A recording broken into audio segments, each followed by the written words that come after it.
Let me finish with one story that most of you will want to plagiarize in your speaking this Sunday. All work and no plagiarism makes all of us dull preachers, right? Back in the late 1930s, one of the 4 or 5 greatest speakers in the nation, Christian speakers, was Bill Alexander. He served First Christian Church, Oklahoma City, and had for the time an extremely lucrative avocation as a convention speaker and after-dinner speaker. The rumor was that Bill Alexander had 1,000 stories that would illustrate any point he chose to make. He was a storyteller.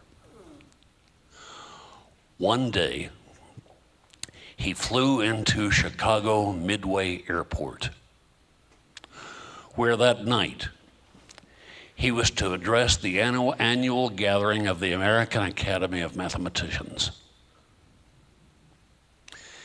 He went in a bit early, went to the head table, as was his custom.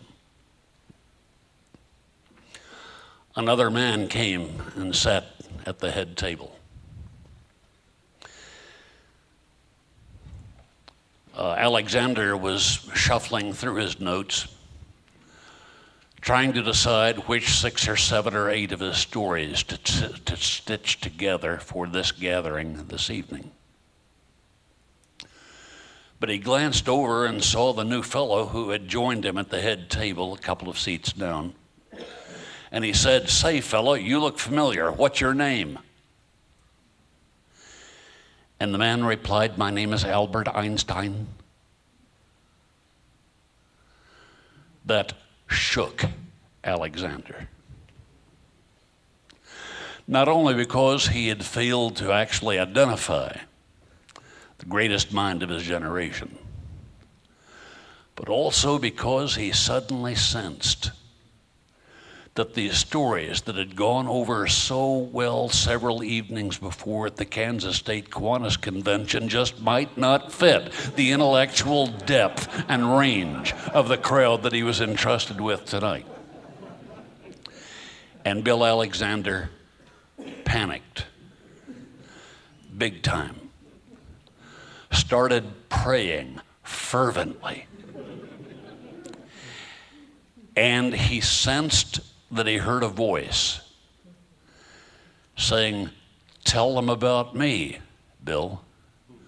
Tell them about me. Share my dream for a fallen world." And so Bill Alexander threw caution to the winds, risked his reputation as an inspiring but safe convention speaker, and that night stood up and said something like as follows.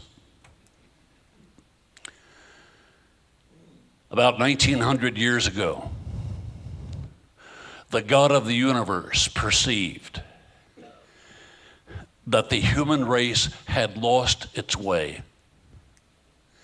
and was self-destructing and was divided in great enmity. And in his compassion, he sent Jesus of Nazareth, whom the early church recognized as Son of God, Son of Man, and the gift of the Father's infinite grace to the entire human race.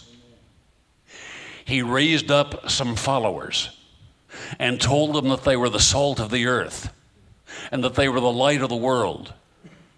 And he entrusted to them the news and the ministry that would humanize the human race, rescue the human race from its sin and folly. He said, tonight, even as we speak, in Europe, a great evil has surfaced.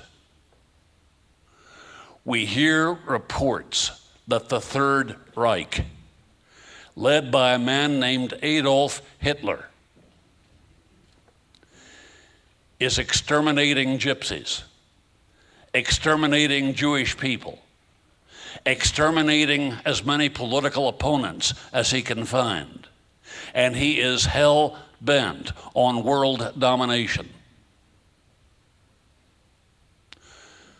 The human race is at an important crossroad. I follow one who is called the Prince of Peace.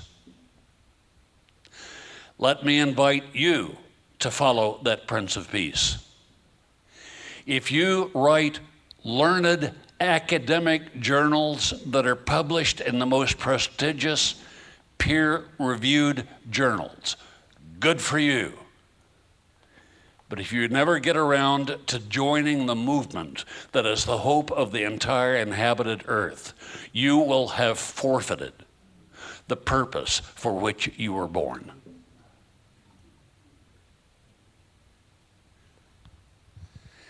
He sat down to silence, wondering if he had blown it sky high.